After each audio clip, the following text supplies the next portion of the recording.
Canada में भारत के बाद सबसे बड़ा सिख समुदाय है। ऐसे में होना तो ये चाहिए था कि दोनों देशों के रिश्ते और मजबूत होते, लेकिन खालिस्तानियों को लेकर मौजूदा कनाडाई सरकार के नरम रवैये ने रिश्ते में खटास ला दी। खालिस्तानी लगातार भारत को तोड़ने की कोशिश कर रहे हैं, जबकि ट्रूडो सरकार उन्हें अब समर्थन देती नजर आ रही है। कूटनीतिक स्तर पर दोनों ताकतवर देशों का एक दूसरे के टॉप डिप्लोमेट्स को हटाना काफी बड़ा कदम माना जा रहा है। दरअसल कनाडा को अमेरिका और ब्रिटेन जैसे मजबूत देशों का साथ मिला है। यही वजह है कि उसने कभी अपनी सैन्य ताकत पर खास खर्च नहीं किया। दोनों ही वर्ल्ड वॉर के दौरान कई उतार चढ़ाव से गुजरने के बाद आखिरकार 1968 में जो फोर्स बनी उसे कैनेडियन आर्म्ड फोर्स कहा गया। बाकी देशों की तरह इसके भी 3 हिस्से हैं जो जमीन, पानी और हवा में लड़ने के लिए प्रशिक्षित हैं। आर्मी की ताकत का अंदाजा लगाने वाले ग्लोबल फायर पावर इंडेक्स 2023 के अनुसार सैन्य ताकत के मामले में भारत दुनिया में चौथे स्थान पर है, जबकि कनाडा की आर्मी 20वीं सबसे बड़ी आर्मी है। हमारे पास करीब 1.4 मिलियन सैनिक हैं। इसकी तुलना में कनाडा में केवल 71,500 सोल्जर्स हैं। इसमें भी सिर्फ 23,000 फुल टाइम सैनिक हैं, जबकि बाकी जरूरत पड़ने पर काम करते हैं। ये डेटा कनाडाई सरकार खुद देती है। वहीं भारत अपनी सेना पर इस साल लगभग $69 बिलियन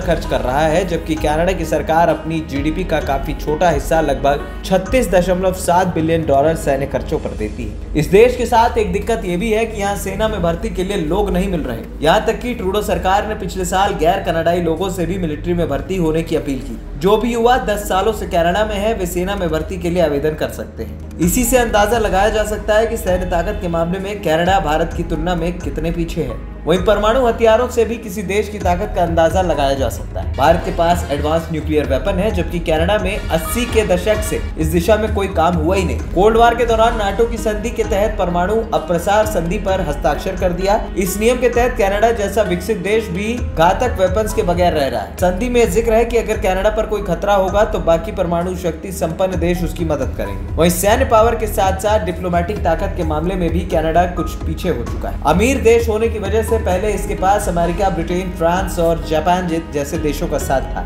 लेकिन अब केमिस्ट्री बदल चुकी है, जिसकी झलक भारत में G20 के दौरान भी दिखी। खालिस्तानी मुद्दे पर भारत ने वहां के पीएम ट्रूडो को घेरे रखा। बाकी देश इस पर चुप रहकर एक तरीके से मेजबान भारत का सपोर्ट करते रहे। तो इस तरह से देखा जाए तो डिप्लोमेटिक फ्रंट पर भी कनाडा कुछ कमजोर पड़ा हुआ है। वहीं युद्ध का इतिहास देखें तो कनाडा उतना मजबूत कभी नहीं दिखेगा। भारत जहां अपने मुद्दे कई जंग जीत चुका, वहीं कनाडा ने ब्रिटेन की सेना के साथ मिलकर ही लड़ाइयां लड़ी। कई पीस मिशंस के तहत वो अलग अलग देशों में अमेरिका के काउंटर पार्ट की तरह काम करता रहा। मतलब देखें तो इस देश का मामला उस साइड हीरो की तरह है जिसकी फिल्म किसी न किसी वजह से हिट हो जाए और वो खुद को सफल मान बैठे। वैसे तो आमतौर पर उन्हीं देशों के बीच युद्ध होता है जिनकी सीमाएं साझा हों, लेकिन एक्सट्रीम हालातों में दूर दराज के देश भी आपस में लड़ पड़ते हैं। भारत और कनाडा के मामले में अगर ऐसा हुआ, जिसकी संभावना कम है, तो भारत उस पर हावी रहेगा जब तक कि कनाडा को बाहरी मदद न मिले। जैसे भारत की तरक्की से परेशान देश कनाडा के मददगार हो सकते हैं। ANP टाइम्स की रिपोर्ट।